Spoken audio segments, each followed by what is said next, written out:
ఇప్పటి వరకు కూడా కీర్తన ద్వారా తండ్రిని దేవుని ప్రభువైన యేసుక్రీస్తు వారి ద్వారా మనం స్తుతించున్నాము. అలాగే ఈ సమయంలో కొద్దిసేపు మనం దేవుని యొక్క వాక్యాన్ని ధ్యానం చేసుకుందాం. దేవుని యొక్క వాక్యాన్ని మనము ధ్యానం చేసుకుందామండి.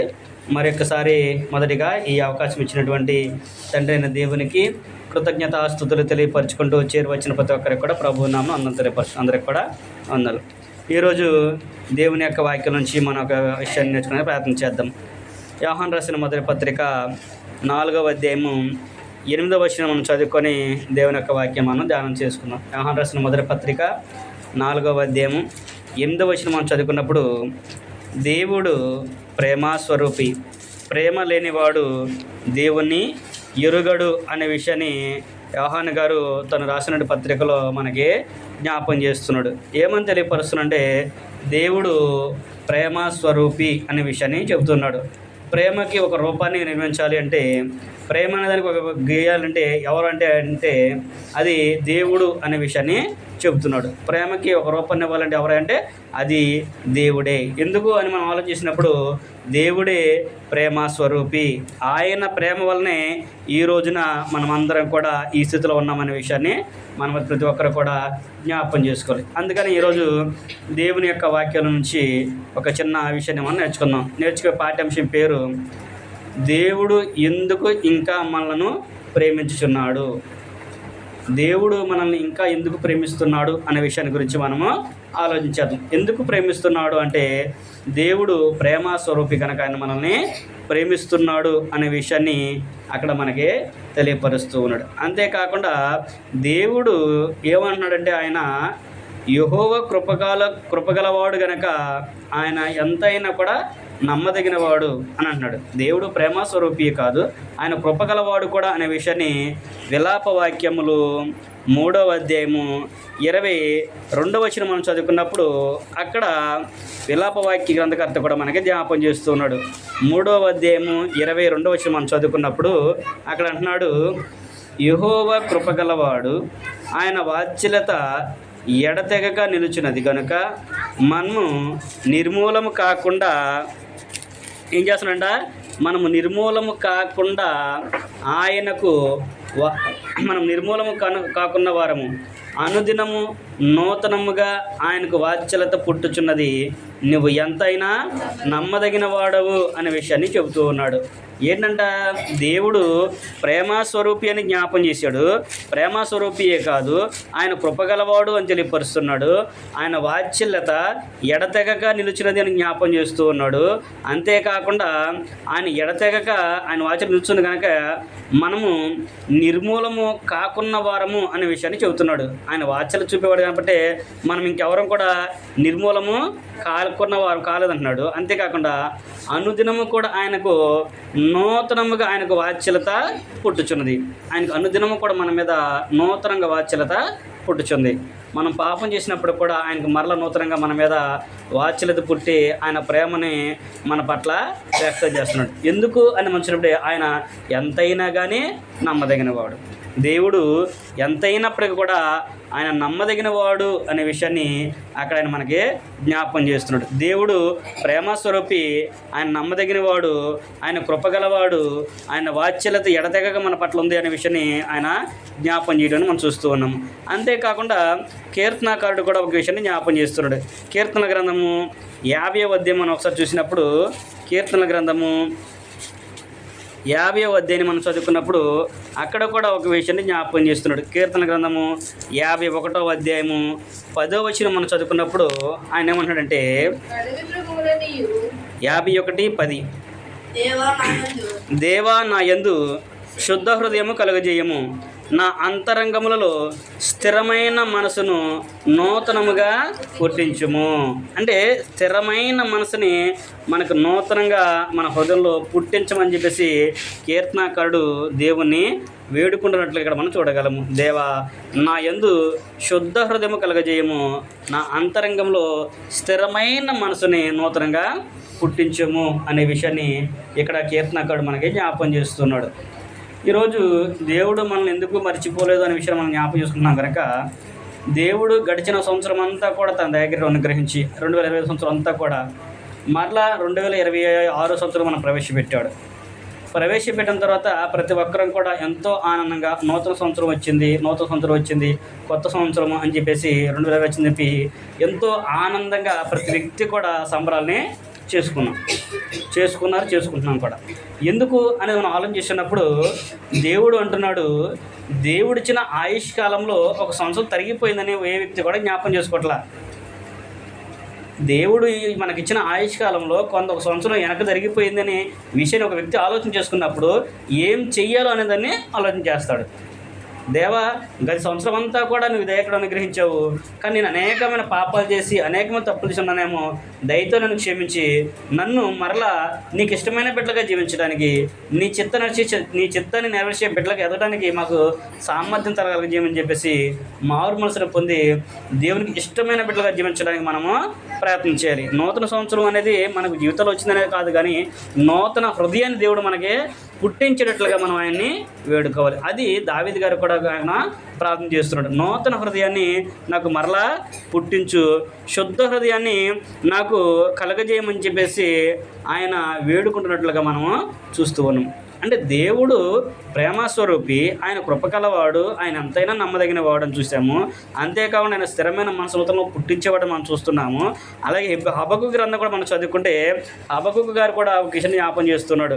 హబక్కూకు గ్రంథము 3వ అధ్యాయము 2వ వచనం మనం చదువుకున్నప్పుడు హబక్కూకు గ్రంథకర్తతో కూడా దేవుడు ఒక మాటనే రాయించి ఉన్నాడు. ఏమని రాయించాడు? హబక్కూకు గ్రంథము 3వ అధ్యాయము 2వ వచనం మనం చదువుకున్నప్పుడు అక్కడ 3వ అధ్యాయము 2వ వచనం మనం చదువుకుంటే, యెహోవా నిన్ను గూర్చిన వార్త విని నేను భయపడుచున్నాను.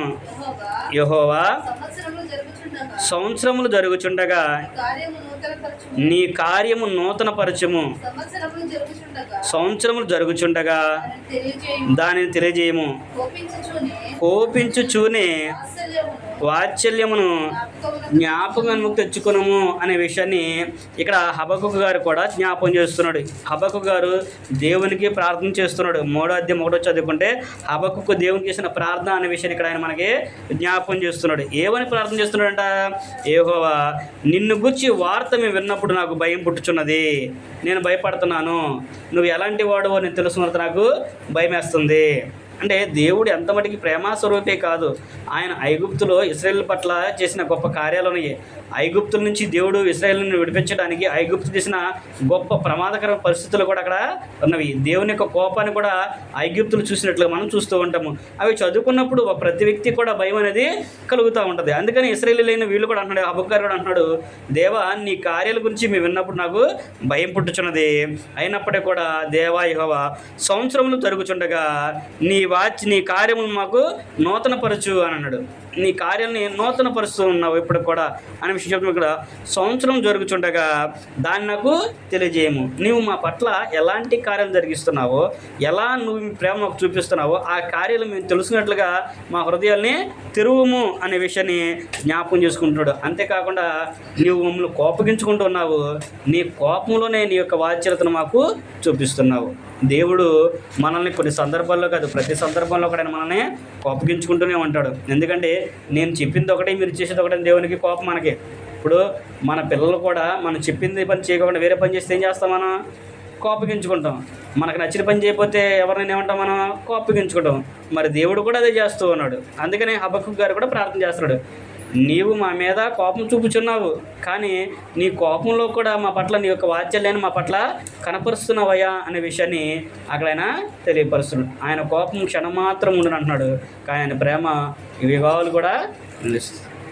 కానీ ఆ క్షణమాత్రం కోపంలో దేవుడు మనల్ని కనుక విడిచిపెడితే మనము మరణించడం తప్ప వేరే అవకాశం అనేది ఉండదు. కాబట్టి దేవుని యొక్క కార్యాలని సంవత్సరాలు గడుచుతున్నప్పుడు మనం ఏం చేయాలంటే దేవుని యొక్క కార్యాలను తెలుసుకొని, దేవుడు గత సంవత్సరం అంతా కూడా నాకు తన దయకరుణ అనుగ్రహించాడు కాబట్టి ఈ సంవత్సరంలో కూడా దేవుడు తన నాకు దయకరుణ అనుగ్రహించాలంటే నేనేం చేయాలి, నాలో ఏం లోపాలు ఉన్నాయి, నేనేం మార్పు చెందాలి, నా జీవితాన్ని మార్చుకోవాలి, నా బ్రతుకును మార్చుకోవాలి, నా నడవడికను మార్చుకోవాలి, నా ప్రవక్తను మార్చుకోవాలి, నేను ఎల్లప్పుడూ కూడా దేవునికి భయభక్తులు చూపించాలి, అంటే దేవునికి నేను ఎలా నడుచుకోవాలనే విషయాల గురించి మనం ఆలోచన చేసుకొని దేవుని ప్రేమించే వారిగా మనము ఉండాలి. ఉండాలి అనే విషయాన్ని ఇక్కడ దేవుని యొక్క వాక్యం మనకి తెలుస్తుంది. అందుకని దేవుడు ఏం చేస్తాడంటే మన పట్ల ఇంకా ఆయన ప్రేమను చూపిస్తున్నాడు. ఇంకా నా పిల్లలు మారు మనసుకుంటారు, ఇంకా వాళ్ళు తెలుసుకుంటారు, ఇంకా తెలుసుకుని నా యందు విశ్వాసం ఉంచుతారు, ఇంకా వాళ్ళు నా గురించి తెలుసుకొని మారు మనసు పొందుతారేమో అనే విషయాన్ని ఆయన చూపిస్తూ ఆయన ప్రేమను చూపిస్తూ మన పట్ల ఆయన తన యొక్క విశ్వాసాన్ని మనకి, ఆయన యొక్క ప్రేమని మన పట్ల కనపరుస్తున్న అనే విషయాన్ని ప్రతి వ్యక్తి కూడా మనము జ్ఞాపకం చేసుకోవాలి. అందుకని దేవుడు ఇంకా మనల్ని ప్రేమిస్తున్నాడు. ఆయన మనల్ని ప్రేమించి ఏం చేస్తున్నాడు? ఆయన దేవుడు మనల్ని ప్రేమించి ఏం చేశాడు, ఏం చేస్తున్నాడు? ఆయన ప్రేమ స్వరూపం చూసాము, ఆయన కనికరం గలవాడని, కృప గలవాడని చూసాము. అంతేకాకుండా ఆయన నమ్మకమైన వాడని కూడా మనం చూసాము. ఆయన మన అంతరంగంలో నూతన స్వభావాన్ని కలుగజేయవాడని చూసాము. సంవత్సరాలు గడిచినప్పటికి కూడా మన మీద కోపం ఉన్నప్పటికీ కూడా ఆయన మన పట్ల వాత్సల్యతను, తన ప్రేమను చూపిస్తున్నాడని మనము చూసాము. అందుకని దేవుడు మన పట్ల ఇంకా ప్రేమని చూపిస్తున్నాడు అనే విషయం మనం గమనించాము. ఇప్పుడు దేవుడు మనకి ఏం చేశాడు, ఏం చేస్తాడు? ఇప్పటివరకు దేవుడు మనకేం చేశాడు, ఇక ముందు ఏం చేస్తాడు అనే విషయాన్ని మనం ఆలోచన చేసుకున్నప్పుడు దేవుడు ప్రతి మానవునికి కూడా ఆయన జీవితంలో అనేక కార్యాలని దేవుడు జరిగిస్తూ ఉన్నాడు. నువ్వు ప్రార్థనకు వచ్చినా రాకపోయినా, నువ్వు దేవుని నమ్మినా నమ్మకపోయినా, దేవుని విశ్వాసం ఉంచినా ఉంచకపోయినా, నువ్వు దేవుని ఆరాధించినా ఆరాధించకపోయినప్పుడు కూడా ఆయన ప్రతి వ్యక్తిని కూడా నిర్మించిన వాడు ఆయనే. ఇది ప్రతి వ్యక్తి కూడా గమనించవలసిన ఆవశ్యకత ఉన్నది. ఎందుకంటే దేవుడు మానవుడిని తన పోలిక చొప్పున తన స్వరూపమందు నరుని నిర్మించాడు. ప్రతి వ్యక్తి కూడా దేవుని యొక్క పోలిక, దేవుని యొక్క స్వరూపం. ఇది ప్రతి వ్యక్తి కూడా గమనించాలి అనేది దేవుడు మన పట్ల వాత్సల్యతను చూపిస్తున్నాడు. మన పట్ల ఏం చేశాడు అంటే మనల్ని మన తల్లి గర్భం నిర్మించింది ఆయనే. ఆయనే మనల్ని పుట్టించిన వాడు అనే విషయాన్ని కూడా ఇక్కడ మనం చూస్తూ ఉంటాము. మనం ఆదికాండం చదువుకుంటూ ఉంటాము. 1వ అధ్యాయం 26వ వచనం, దేవుడు తన స్వరూపమందు తన పోలిక చొప్పున నరులను చేయుదుము అనుకున్నాడు. 2వ అధ్యాయం 7వ వచనంలో నేల మట్టితో నరుని నిర్మించి వారి నాసికరంలో జీవాయువు ఊదినప్పుడు నరుడు జీవాత్మాయుడు అనే విషయాన్ని కూడా మనము చదువుకుంటూ ఉంటాం. అంటే దేవుడు మన పట్ల ఏం చేశాడు, ఏం చేస్తున్నాడు అంటే ఆయన మనల్ని పుట్టించిన వాడు ఆయనే అనే విషయాన్ని ఇక్కడ మనం గమనించగలము. మానవులైన ప్రతి ఒక్కరు కూడా దేవుని యొక్క పోలిక, దేవుని యొక్క స్వరూపమని గ్రంథం మనకి వివరిస్తుంది. ఆదికాండము 5వ అధ్యాయము 1వ వచనంలోను, కీర్తన గ్రంథం 100వ అధ్యాయము 1 నుంచి 5వ వచనం మనం చదువుకున్నప్పుడు ఆయనే మనల్ని పుట్టించను, మనము ఆయన వారము, ఆయన మేపు గొర్రెలము, మనం ఆయన ప్రజలము అనే విషయాన్ని మనందరూ కూడా తెలుసు. కాబట్టి దేవుడే మనల్ని పుట్టించాడు కనుక మనం దేవుని యొక్క స్వరూపం అని చెప్పేసి దేవుడు మనం నిర్మించాడనే విషయాన్ని ప్రతి వ్యక్తి కూడా గమనించాలి అనే విషయాన్ని తెలియపరుచుడు. మన పట్ల ఏం చేశాడు అంటే ఆయన మనల్ని సృష్టించాడు. మనం సృష్టించడం కాకుండా మనం భూమి మీదకి నిర్మించాడు. భూమి మీద మనం జీవించినట్లుగా మనకి చూపిస్తూ ఉన్నాడు. మరి భూమి మీద నిర్మించిన మనము దేవునికి విధేయతను చూపిస్తున్నామా లేదా అనేది మనమే ప్రశ్న వేసుకోవాలి. అందుకనే దేవుని యొక్క వాక్యం కూడా ఏమని తెలియపరుస్తుంటే రూపింపబడిన వస్తువు రూపించిన వాడితో నువ్వు నన్ను ఎందుకు ఇలా చేసావని అడగదు. అందుకని యెషయా గ్రంథం మనం చదువుకున్నప్పుడు యెషయా భక్తుడు ఒక విషయాన్ని జ్ఞాపకం చేస్తున్నాడు. యెషయా గ్రంథము 45వ అధ్యాయం మనం చదువుకున్నప్పుడు యెషయా గ్రంథము 45వ అధ్యాయంలో మనం చదువుకున్నప్పుడు యెషయా భక్తుడు ఆ విషయాన్ని మనకి జ్ఞాపకం చేస్తున్నాడు. ఏమని జ్ఞాపకం చేస్తున్నాడు? యెషయా గ్రంథము 45వ అధ్యాయము 9-10 వచనం మనం చదువుకున్నప్పుడు యెషయా గ్రంథము 45వ అధ్యాయము 9-10 వచనం మనం చదువుకున్నప్పుడు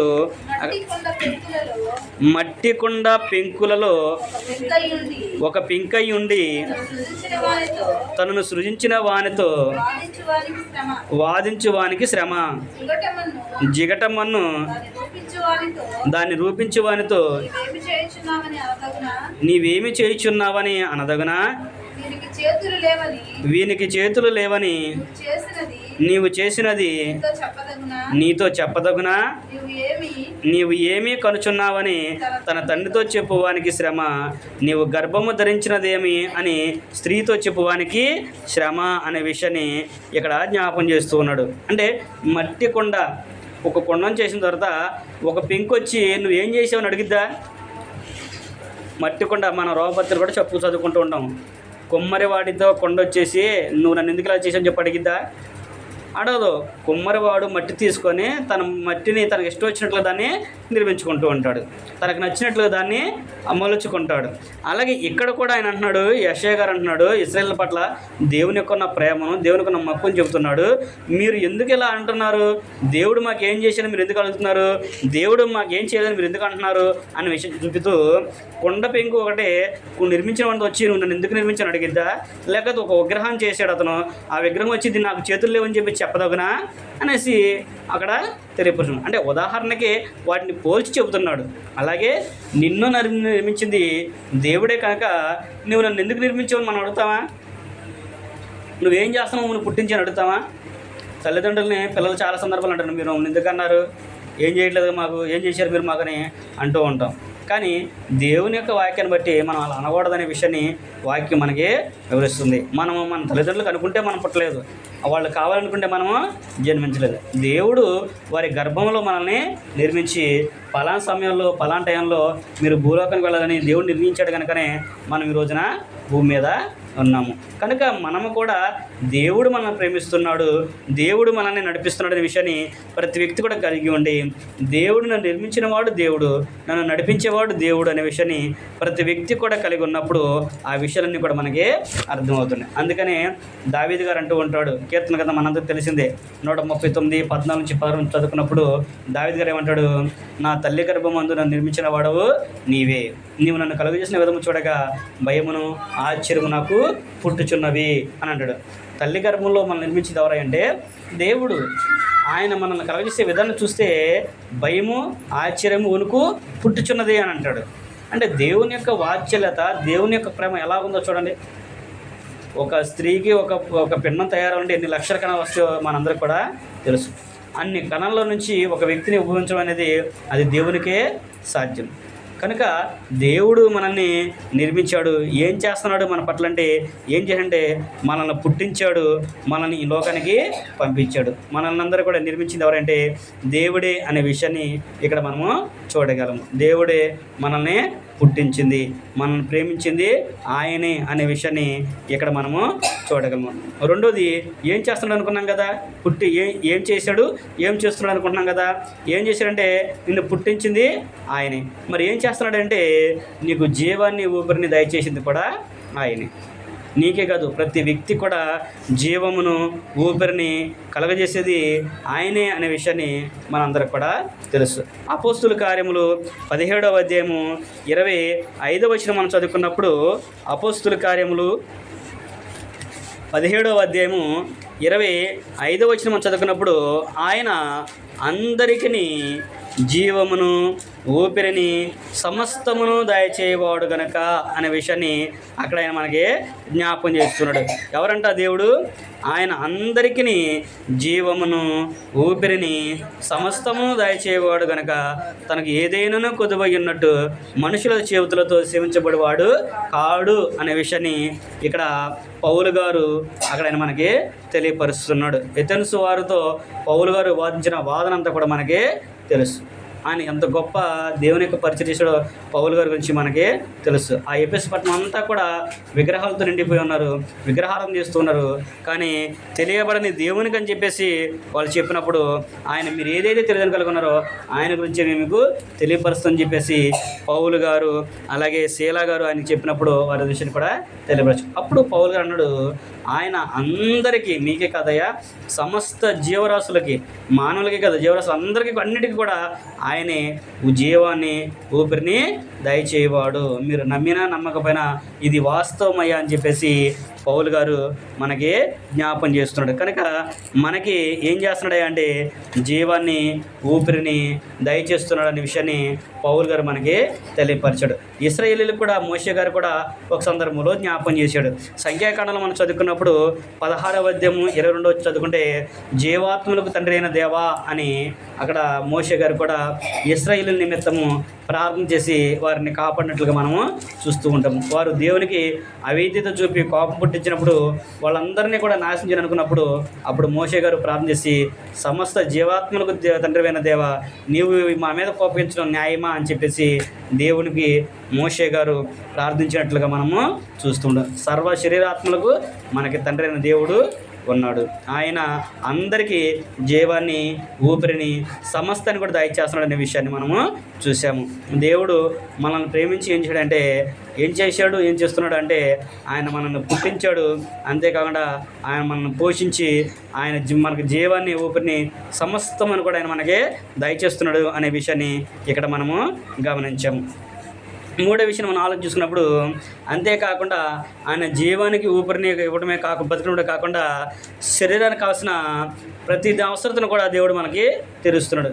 శరీరానికి కావాల్సిన ఆహారాన్ని కానివ్వండి, బలాన్ని కానివ్వండి, శక్తిని కానీ సమస్తం కూడా దేవుడు మనకి అనుగ్రహిస్తూ ఉన్నాడు. అందుకనే ప్రసంగి గ్రంథకర్త అంటూ ఉంటాడు, ప్రసంగి గ్రంథము 2వ అధ్యాయం 25 మనం చదువుకున్నప్పుడు, ఆయన సెలవు లేక ఒక పూట భోజనం చేసి సంతోషించడం ఎవరికి సాధ్యం? అంటే దేవుని యొక్క సెలవు లేకపోతే భోజనం చేయడం కూడా మనకి అసాధ్యము.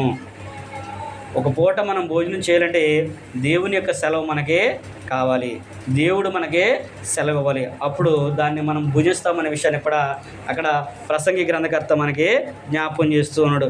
అందుకని పౌలు గారు కూడా పౌలు గారు కూడా అంటూ ఉంటాడు, అపోస్తుల కార్యాలు 14వ అధ్యాయం మనం చదువుకున్నప్పుడు, ఆయన గతకాలం ముందు ఆయన ఏం చేసిండే అందరినీ కూడా తమ తమ కాలాలను బట్టి ఆయన నడవనిచ్చాడు అనే విషయం చెప్తుంది. కాకుండా ఆయన ఆకాశం నుండి మీకు వర్షాన్ని, ఫలవంతమైన ఋతువులను ఆయన దయచేస్తూ ఉన్నాడు.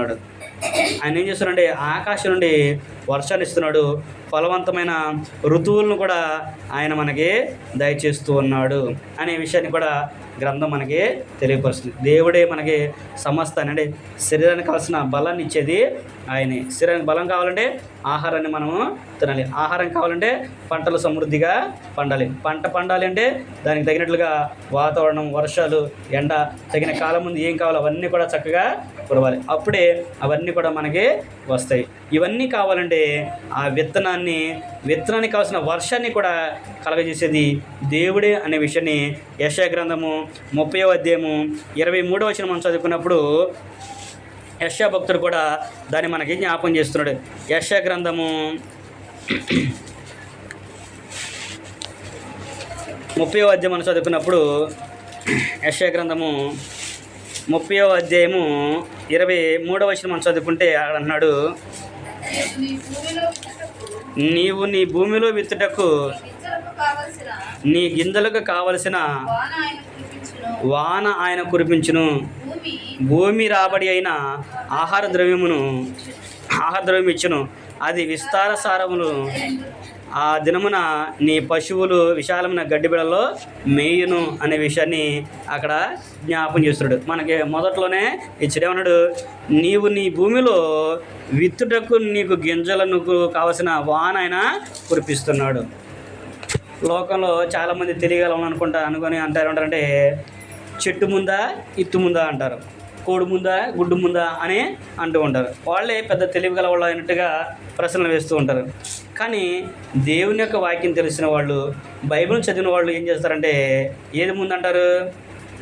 చెట్టే ముందు, కోడే ముందు అనేది మనం చెప్పగలం. ఎందుకు, ఎలా, మన దానికి ఆధారం ఏంటంటే మనం ఆది కాండంలో చదువుకున్నప్పుడు దేవుడు అంటాడు, విత్తనం నుంచి ప్రతి చెట్టును కూడా భూమి మొలిపించును గాక అంటాడు.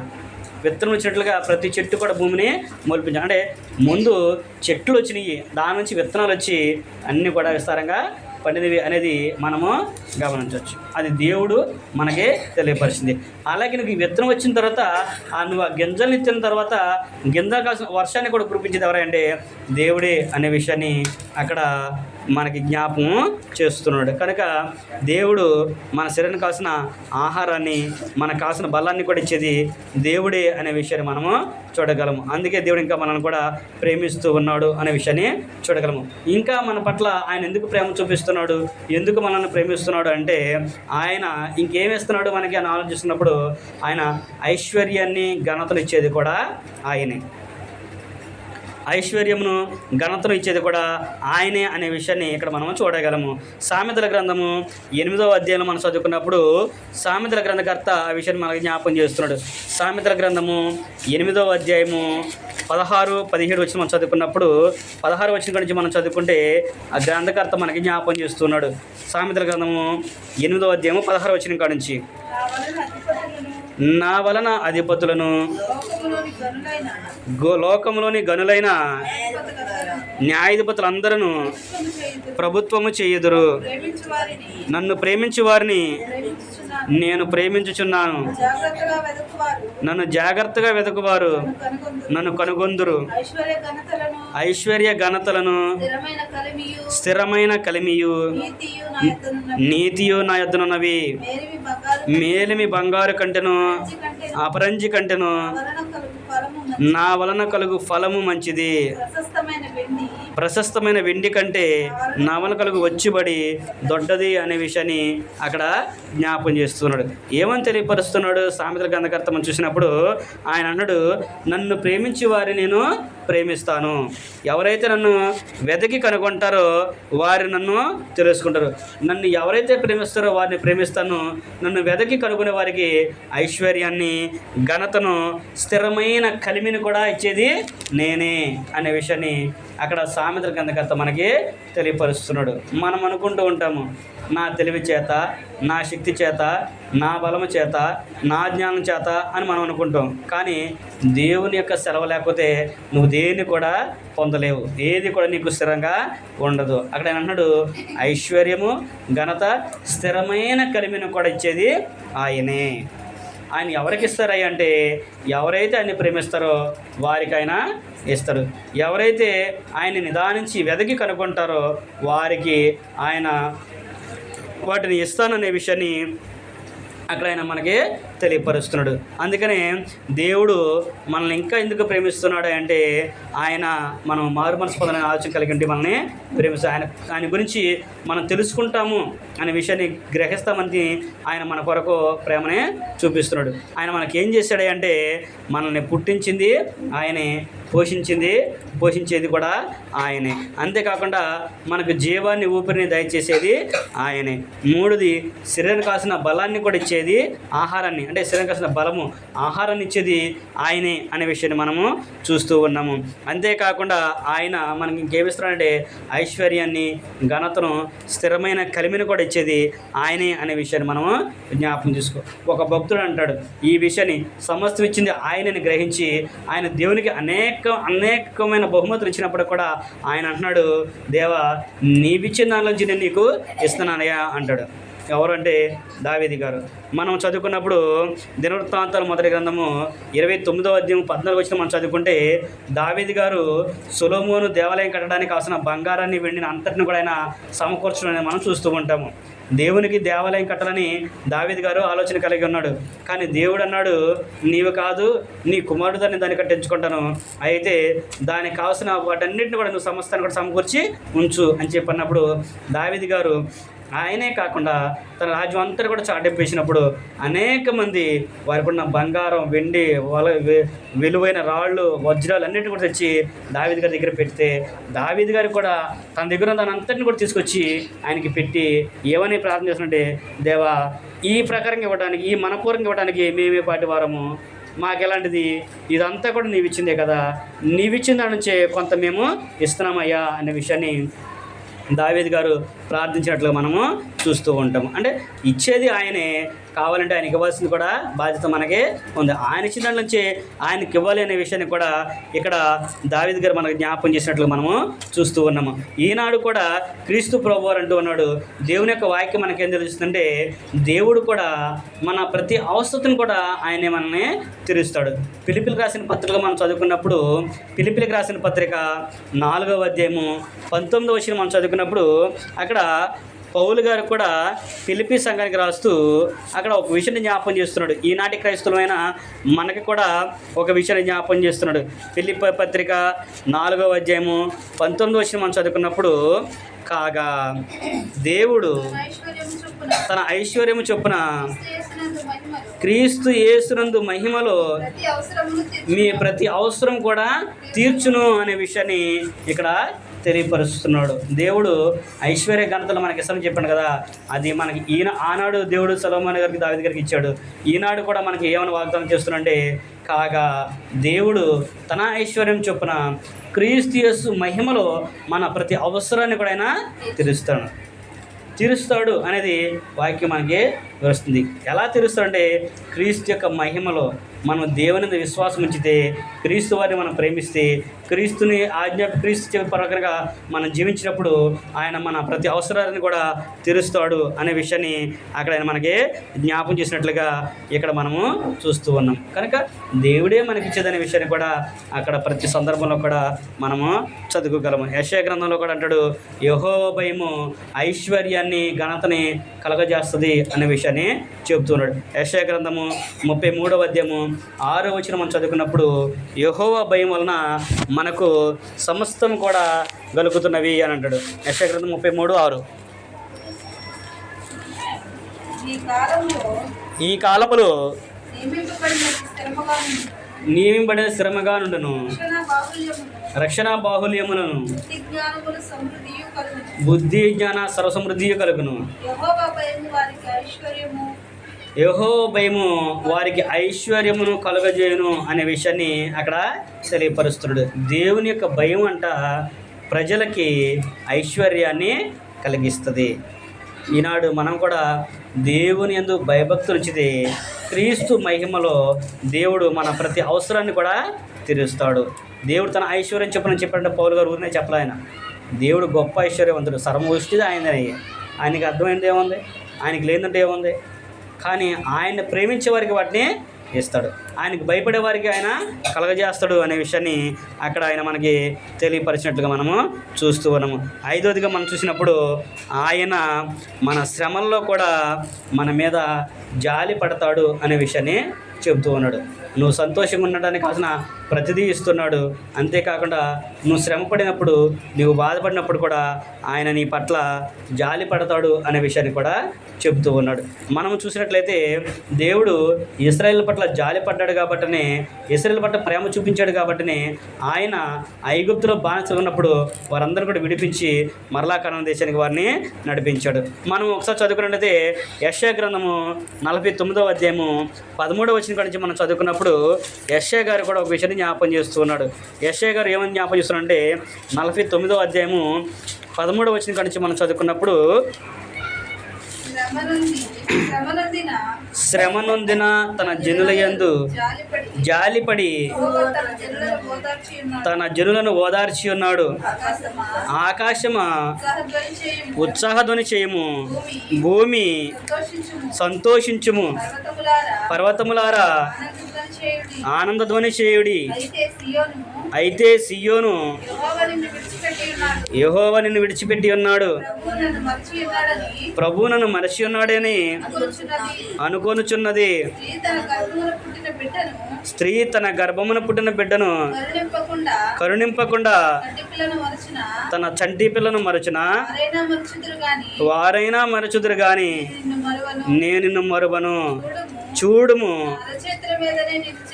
నా అరచేతుల మీదనే నిన్ను చెక్కి ఉన్నాను, నీ నిత్యము నా ఎదురునున్నది అనే విషయాన్ని అక్కడ ఆయన మనకి జ్ఞాపం చేస్తున్నాడు. అంటే శ్రమ పొందిన తన ప్రజల పట్ల ఆయన ఏం చేస్తున్నాడంటే జాలి పడుతున్నాడు, తన జనులను ఆయన ఓదరుస్తున్నాడు. అందుకనే ఆయన ఏమంటున్నాడు, ఆకాశం సంధించు ఉత్సాహధ్వని చేయండి అని అన్నాడు. సియోను అను పర్వతాలు అనుకుంటా ఆయన మమ్మల్ని విడిచిపెట్టారు అని చెప్పేసి, విడిచిపెట్టేని అని చెప్పేసి వాళ్ళు బాధపడుతున్నారు. అంటే యెరూషలేములో ఉన్న ప్రజలందరూ కూడా అనుకుంటారంటే ఆయన ఇశ్రాయేలు యూదులు అనుకుంటారంట ఆయన మమ్మల్ని విడిచిపెట్టారని చెప్పేసి వాళ్ళు బాధపడుతూ ఉన్నప్పుడు ఆయన అన్నాడు, ప్రభు నిన్ను మర్చిపోలేదు, నువ్వు మర్చిపోనుకున్నామో మీరు మర్చిపోవద్దు. ఒకవేళ మిమ్మల్ని కన్న తల్లిని మిమ్మల్ని మర్చిపోయిందేమో కానీ నేను మిమ్మల్ని మర్చిపోను.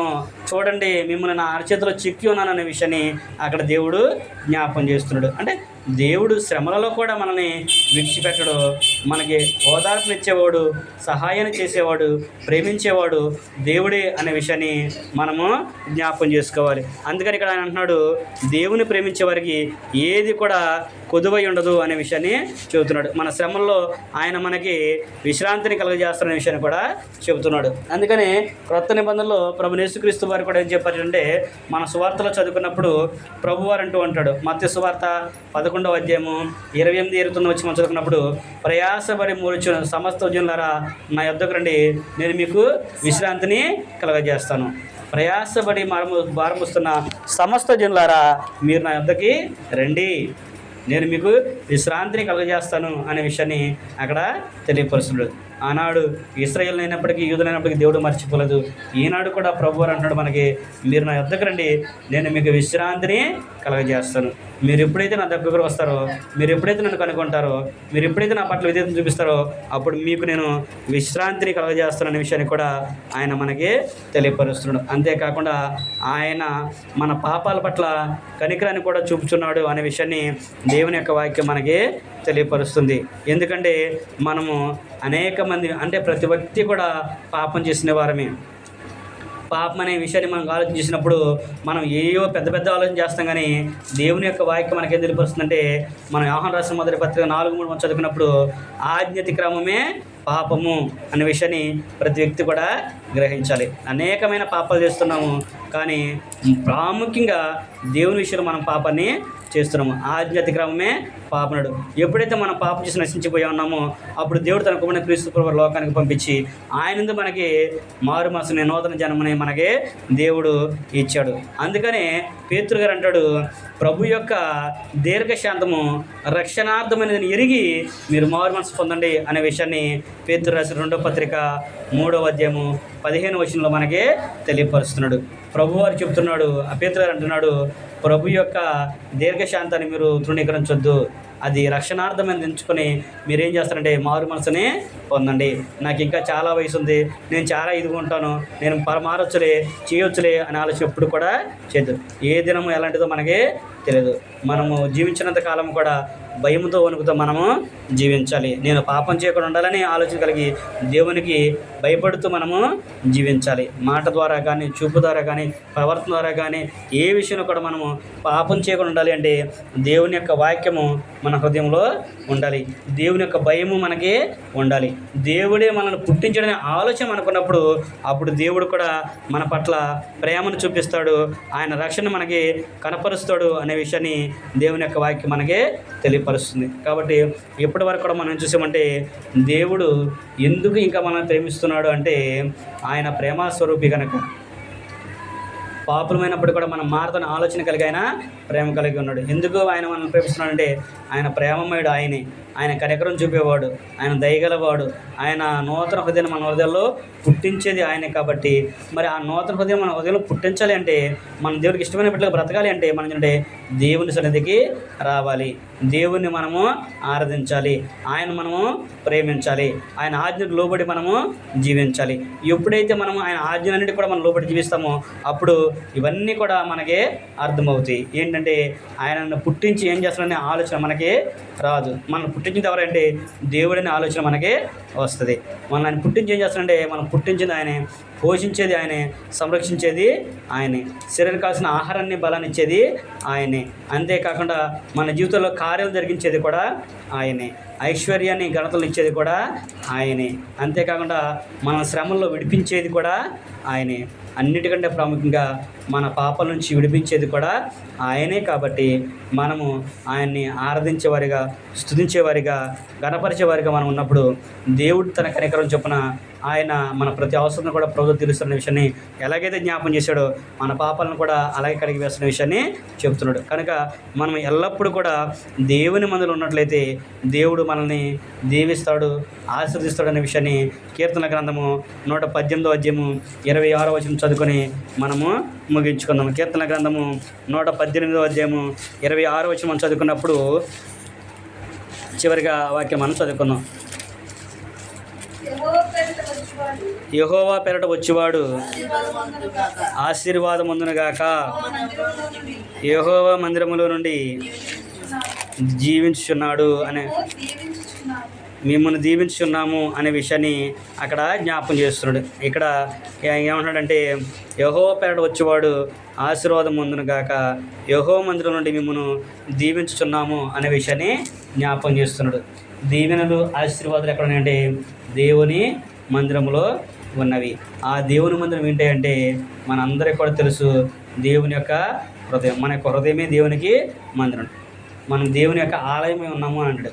అంటే దేవుని మందిరమైన మనమే ఎంతో జాగ్రత్తగా ఉండాలి. అందుకనే ఆయన అంటాడు, మీ నోట అనుకూలమైన వచ్చినమే తప్ప ప్రతి శాపం ఏది కూడా రాదు. అంటే నువ్వు దేవుని ఆలయం ఉన్నావు కాబట్టి నీ నోట్లోంచి ఎవరంటే దీవెనలు రావాలి తప్ప శాపాలు రాకూడదు.